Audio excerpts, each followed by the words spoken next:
Dans cette partie, on va parler du quatrième procédé de valorisation des déchets organiques. On va parler de la méthanisation.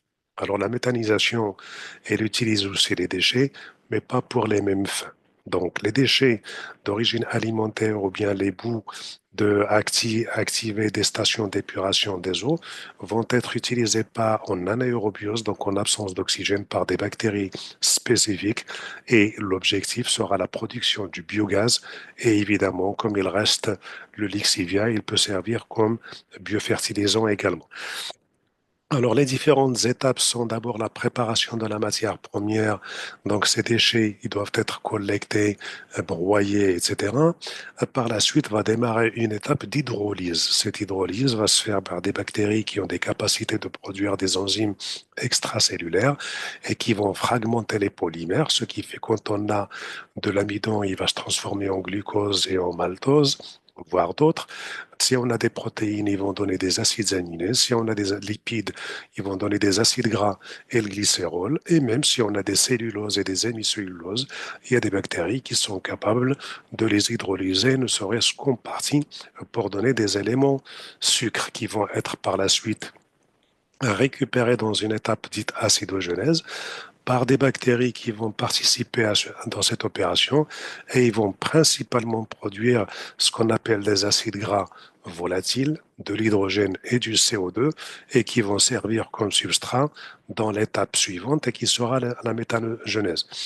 On trouve dans cette étape des bactéries comme des acétobactériums et qui vont transformer produire de l'acétate, soit à partir de l'hydrogène du CO2, soit à partir des unités sucre, lipides, acides aminés, comme je l'ai dit tout à l'heure. Une fois cette étape passée, on arrive à la méthanogenèse. Et la méthanogenèse, comme vous la voyez, l'objectif final est la production du méthane à hauteur de 60-70% et du gaz carbonique à hauteur de 30-40%. Il y a un gaz qui sent très mauvais, qui est corrosif, qui est H2S et qui devrait être éliminé par la suite. Les bactéries qui participent à ce niveau-là sont surtout des méthanobactéries, des anaérobies strictes, et comme vous le voyez, soit ils partent d'un acide gras volatile qui est l'acétate, qui va donner le méthane, soit ils partent de l'hydrogène et du CO2, ils vont donner du méthane, de l'acide formique, etc., ils vont donner du méthane. Et la dernière étape, c'est la stabilisation et la déshydratation du digestat pour l'utiliser comme un ondement organique. Alors, vous voyez ici le type d'installation. Donc, c'est un réacteur ou bien tout simplement une fosse. Les fermes qui ont donc des petites unités peuvent avoir des fosses de cette nature-là, dans lesquelles on voit l'admission donc de la matière organique par ce biais-là et puis la récupération du digestat de ce côté-là.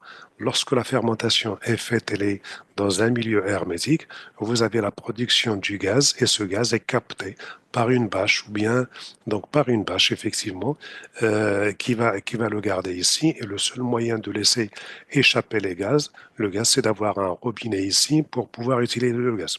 Vous le voyez ici dans une installation beaucoup plus importante. Donc ce gaz par la suite il va être utilisé et on va voir un peu d'une façon globale. Les déchets organiques sont récupérés à partir de la ferme et injectés au niveau du digesteur.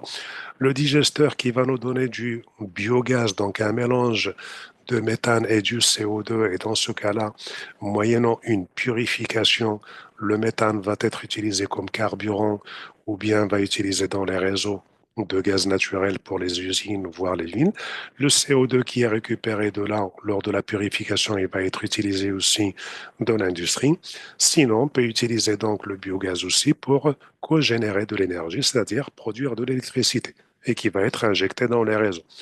Le digestat qui reste ici va être utilisé pour l'épandage au niveau des fermes, puisque c'est un fertilisant riche en nutriments, en azote, en phosphore, en potassium, et ainsi on va participer à une économie circulaire durable dans laquelle on produit la matière organique intéressante pour l'homme, le blé, les légumes et autres, et les déchets vont être injectés au niveau de ce digesteur pour produire le biogaz. Les avantages, comme d'ailleurs tous les autres, la gestion des déchets et la lutte contre la pollution, la production des énergies renouvelables, l'amendement organique et puis la réduction des émissions de gaz à effet de serre. Ainsi, on arrive à la fin de cette quatrième vidéo. Je vous remercie. J'espère qu'elle vous a plu. N'hésitez pas à encourager la chaîne et à bientôt.